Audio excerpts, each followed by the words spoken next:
Educare বায়োলজিতে সকলকেই স্বাগত। আজকের আমার আলোচনার বিষয় সেন্ট্রাল ডগমা।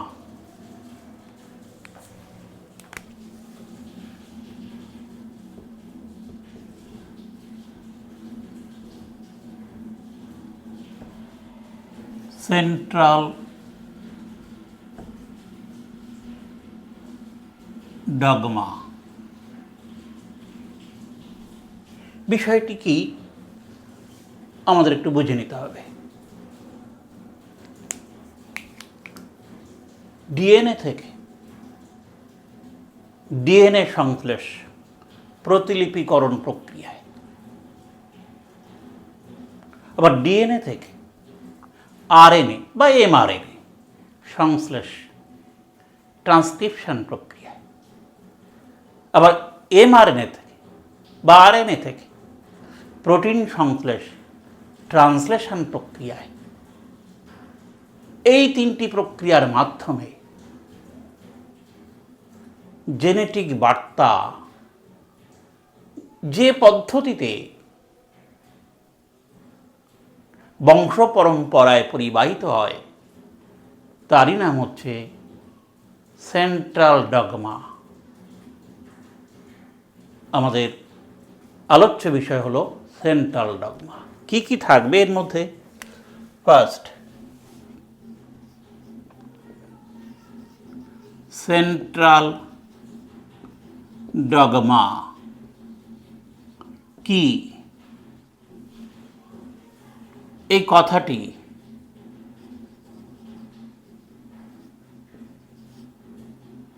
কে প্রবর্তন করেন?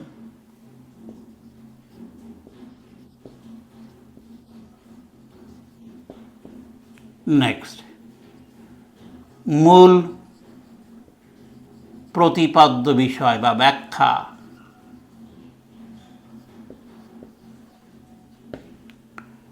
নেক্সট, এই সেন্ট্রাল ডগমার ব্যতিক্রম এবং নতুন সেন্ট্রাল ডগমা।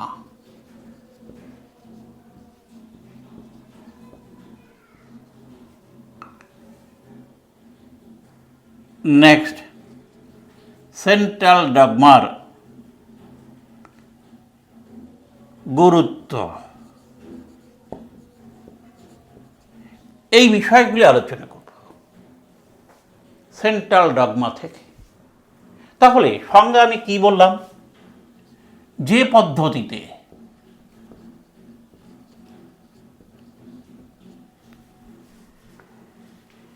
ডিএনএ থেকে ডিএনএ ব্র্যাকেটে কি এটাকে বলা হয়? প্রতিলিপিকরণ।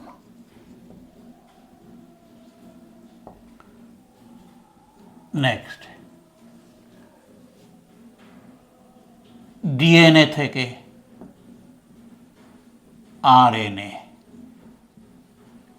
কি বলা হয়? একে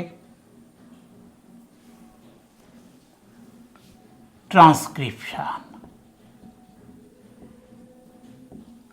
ট্রান্সক্রিপশন।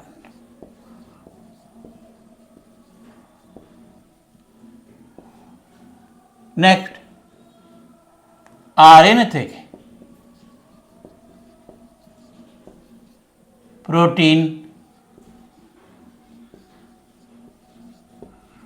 বা পলিপেপটাইড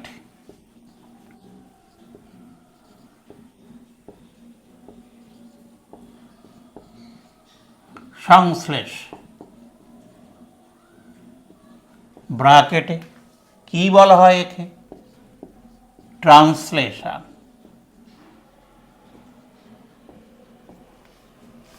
সংশ্লেষের মাধ্যমে জেনেটিক বার্তা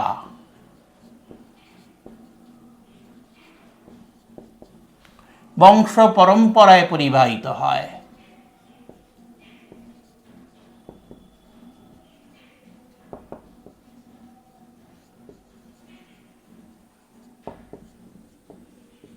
তাকে বলা হয় সেন্ট্রাল ডগমা।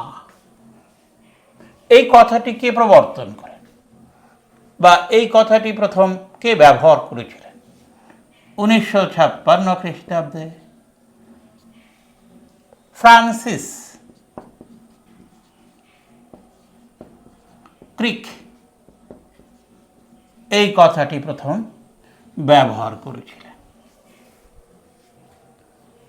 এর মূল প্রতিপাদ্য বিষয় কি দেখা যাবে বা ব্যাখ্যা। আচ্ছা, ব্যাখ্যায় তিনটি জিনিস। ফার্স্ট বলেছি আমি কি, প্রতিলিপিকরণ, এ ডিএনএ প্রতিলিপিকরণ। কাকে বলা হয়? যে প্রক্রিয়ায় একটি ডিএনএ থেকে বা একটি জনিত্রী ডিএনএ থেকে দুটি অপত্য ডিএনএ তৈরি হয় তাকে বলা হয় ডিএনএ প্রতিলিপিকরণ। ডিএনএর বা জনিত্রী ডিএনএর প্রতিটা স্ট্যান্ডকে টেমপ্লেট ডিএনএ হিসেবে ব্যবহার করে যে প্রক্রিয়ায় ডিঅক্সিরাইবো নিউক্লিওটাইডগুলো সজ্জিত হয় এবং নতুন তন্ত্রী গঠনের দ্বারা অপত্য ডিএনএ তৈরি হয় তাকে বলা হয় প্রতিলিপিকরণ। তাহলে যে প্রক্রিয়ায় জনিত্রী ডিএনএ থেকে অপত্য ডিএনএ প্রস্তুত হয়, অপত্য ডিএনএ তৈরি হয় তাকে বলা হয় ডিএনএ প্রতিলিপিকরণ।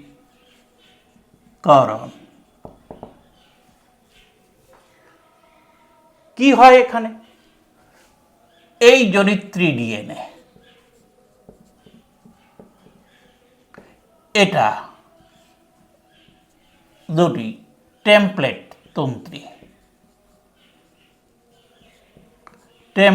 তন্ত্রীতে ভাগ হয়। দুটো টেমপ্লেট তন্ত্রী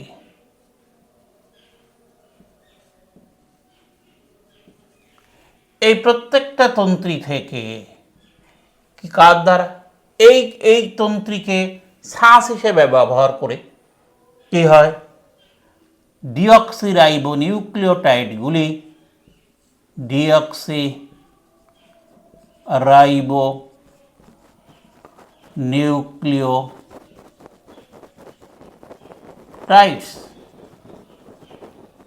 এখানেও তো একই সজ্জিত হয়ে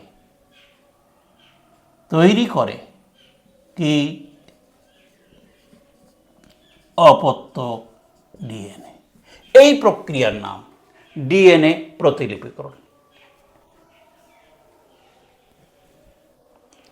এটা একটা বিরাট ব্যাপার, আমি সংক্ষেপে এখানে একটু আমরা আলোচনা করব। আচ্ছা, নেক্সট বি।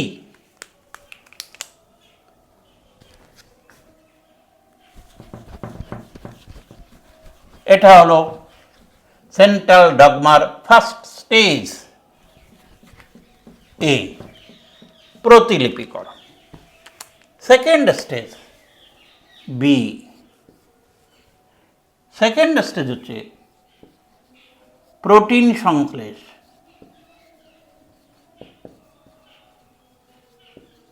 এর আবার দুটো পর্যায়, এক কি ট্রান্সক্রিপশন,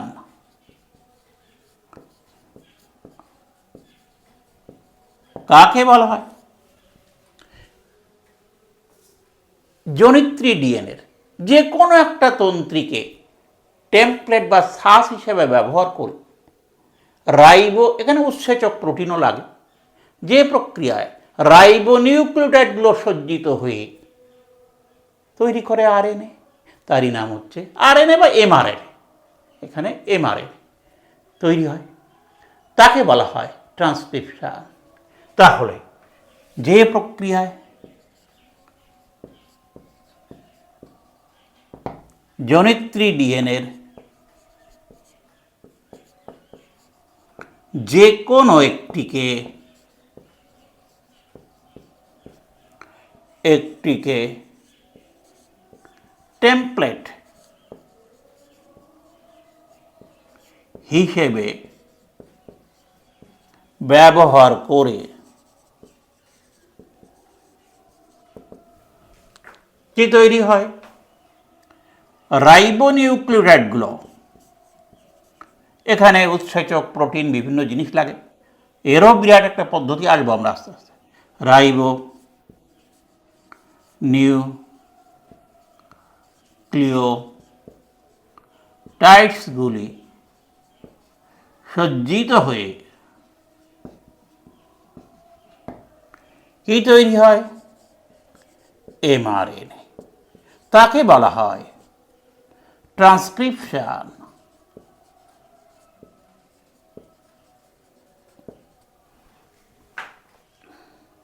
নেক্সট, এর আর একটা পর্যায় ট্রান্সলেশন।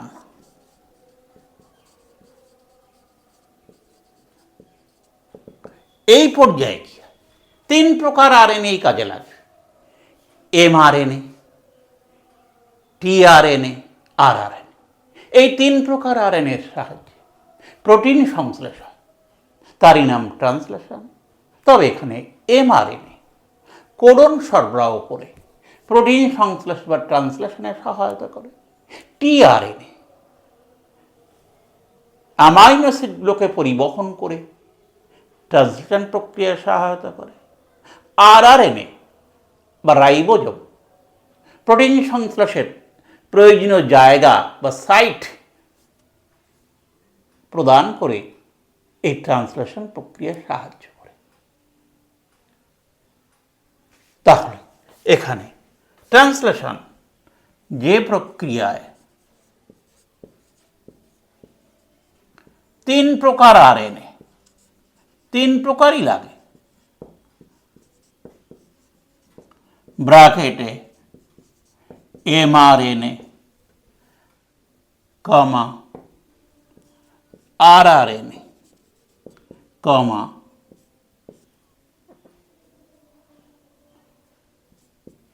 টিআরএনএ এর সহায়তায় প্রোটিন সংশ্লেষ হয় বা প্রোটিন তৈরি হয়। তাকে বলা হয় ট্রান্সলেশন। এর মধ্যে এমআরএনএ কি করে? এমআরএনএ কোড, জেনেটিক কোড সরবরাহ করে। টিআরএনএ কি করে? অ্যামাইনো অ্যাসিড পরিবহন করে। অ্যামাইনো অ্যাসিড পরিবহন করে এবং আরআরএনএ রাইবোজোমে থেকে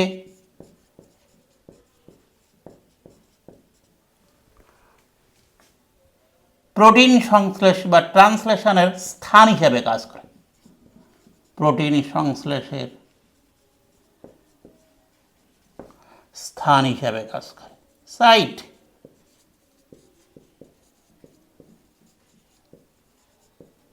এই হলো পর্যায়।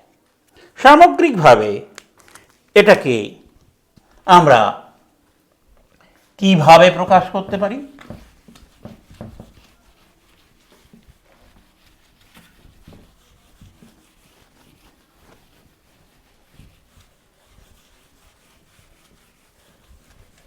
এই সেন্ট্রাল ডগমাকে আমরা ডিএনএ, নিচে আসবে ডিএনএ, ক্লিয়ার? এই ডিএনএ থেকে কি প্রতিলিপিকরণ বা রেপ্লিকেশন প্রক্রিয়ায় ডিএনএ তৈরি হয়। ডিএনএ থেকে ট্রান্সক্রিপশন,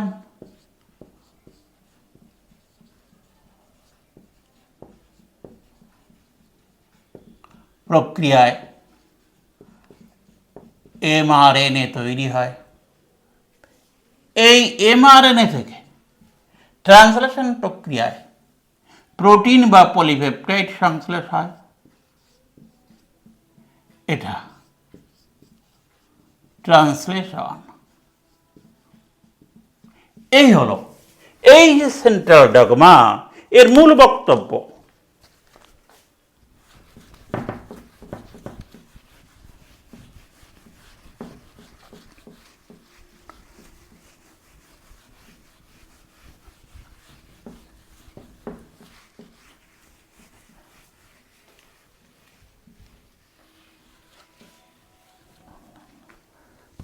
সেন্ট্রাল ডগমার মূল বক্তব্য। এবার এই ঘটনার পর দেখা গেল কি এটা সব জায়গায় প্রযোজ্য হচ্ছে না। বুঝতে পেরেছ? এর যে ব্যতিক্রম, আমরা সেটাই বলব। কি সেটা? ব্যতিক্রম। দেখা গেল রেট্রোভাইরাস, বিশেষ করে আরএনএ যুক্ত ভাইরাস, কিছু কিছু আরএনএ যুক্ত ভাইরাসের ক্ষেত্রে এই যে একমুখী প্রক্রিয়া, এই প্রক্রিয়াটা ঘটে না। এটা দেখো একমুখী, অর্থাৎ এখান থেকে এখানে, এখান এই যে প্রোটিন থেকে এমআরএনএ, এমআরএনএ থেকে ডিএনএ, এই জিনিসটা কিন্তু এখানে হয় না।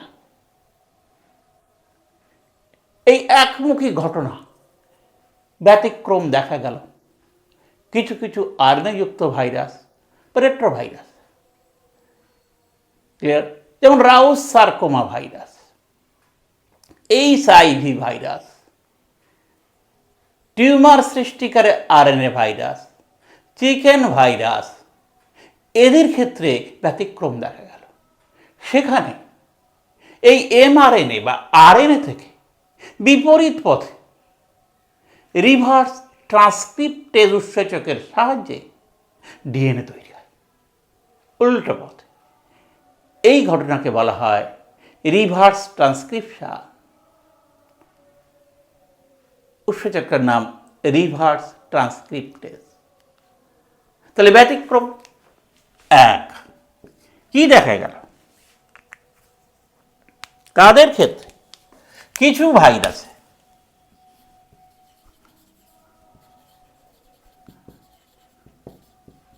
আরএনএ যুক্ত ভাইরাস,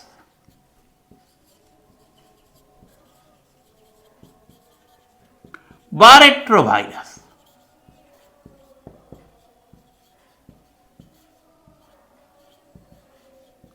রেট্রোভাইরাস যেমন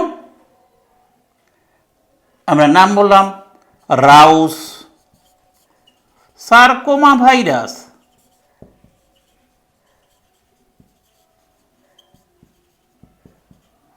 এরা double strand RNA virus. HIV, এরা single strand RNA virus. Next, tumour সৃষ্টিকারী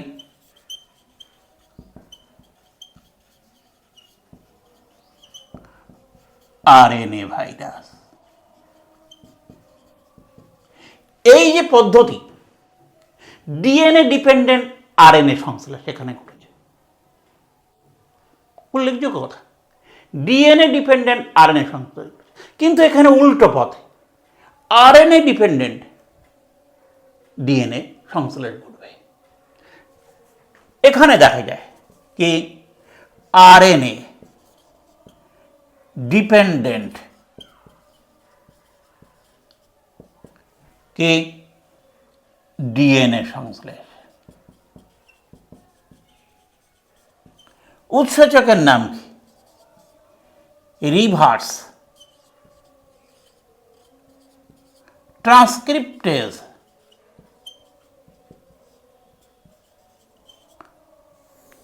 এই রিভার্স ট্রান্সক্রিপ্টেজ উৎসেচকের সাহায্যে। সেখানে কি দেখা যায়, এমআরএনএ থেকে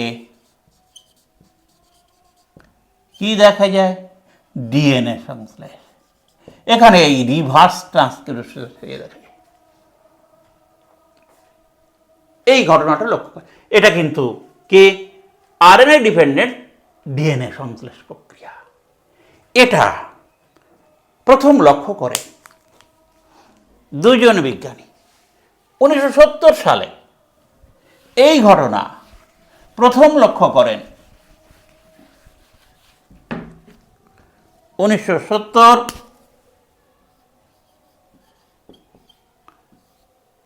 টেমিন অ্যান্ড বাল্টিমোর প্রথম এটা লক্ষ্য করে। টিউমার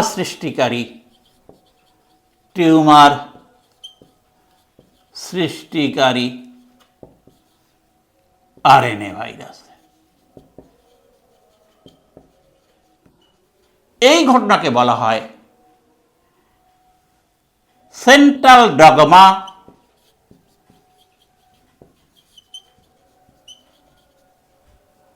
রিভার্স প্রক্রিয়া।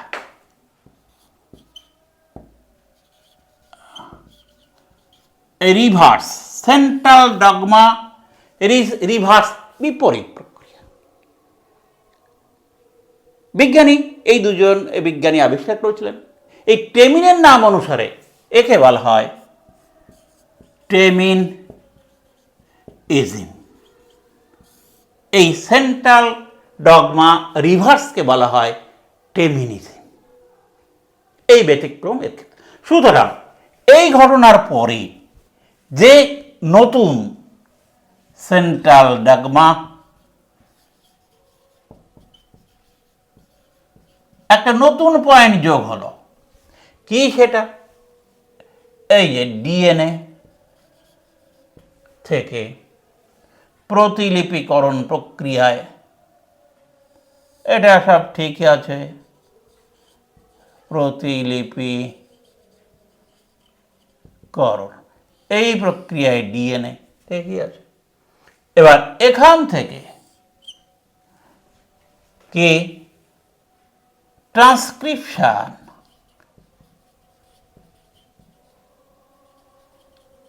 প্রক্রিয়ায় এমআরএনএ, এই জায়গায় রিভার্স ট্রান্সক্রিপশন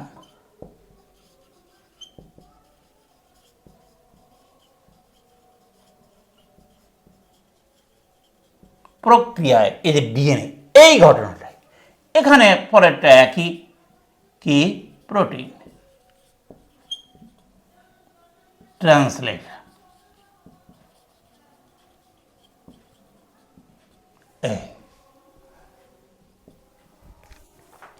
হলো ট্রান্সলেশন, এটা হলো নতুন, এই ঘটনাটা ছিল না।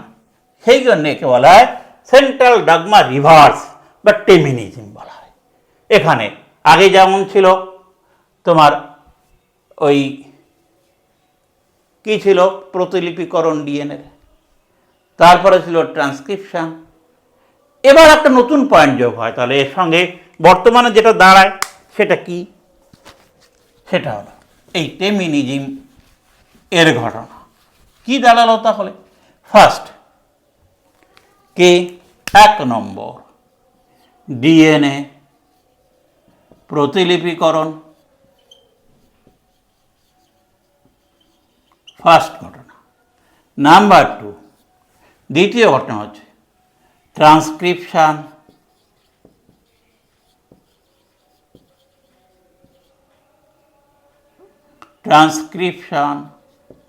তৃতীয় ঘটনা হলো রিভার্স ট্রান্সক্রিপশন,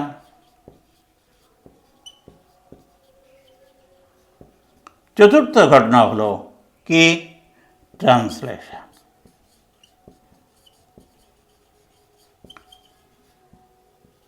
এই অর্থাৎ এটা যদি ফার্স্ট পয়েন্ট ধরি, এই তিনটে প্রক্রিয়া কিন্তু তোমার কি প্রোটিন সংশ্লেষের ক্ষেত্রে সবথেকে প্রধান বা মুখ্য ভূমিকা পালন করে। এই হলো সেন্ট্রাল ডগমার পরিবর্তিত রূপ। তাহলে আমরা সেন্ট্রাল ডগমা কি, কে এটা এই নামটা দিয়েছিলেন, সেন্ট্রাল ডগমা মূল প্রতিপাদ্য বিষয় কি, সেন্ট্রাল ডগমার যে ব্যতিক্রম ঘটনাটা কি, এবং এই ব্যতিক্রম ঘটনার আবিষ্কর্তা কারা, দ্যাট ইজ রিভার্স, এই সেন্ট্রাল ডগমা রিভার্স জিনিসটা কি, রিভার্স ট্রান্সক্রিপশন জিনিসটা কি, রিভার্স ট্রান্সক্রিপ্টিভ উৎসেচক কি, এবং কোন ভাইরাসের ক্ষেত্রে এটা ব্যতিক্রম হিসেবে কাজ করে, সংশোধিত বা নতুন সেন্ট্রাল ডগমা জিনিসটা কি, তার উপর ভিত্তি করে কটা পয়েন্ট রয়েছে আমরা ডিটেলস সব আলোচনা করেছি। সেন্ট্রাল ডগমার বিষয়টি এখানে শেষ হল। শেষ করছি, ভালো থাকবে।